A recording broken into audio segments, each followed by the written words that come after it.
Rundingan antara Kerajaan Negeri Terengganu dan Lembaga Kemajuan Tanah Persekutuan (FELDA) mengenai isu tanah ladang komersial akhirnya mencapai keputusan positif.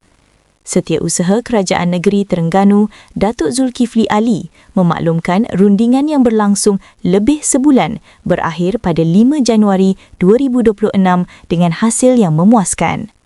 Beliau berkata, "Kami telah berbincang semalam. Isunya telah diselesaikan. Keputusannya positif."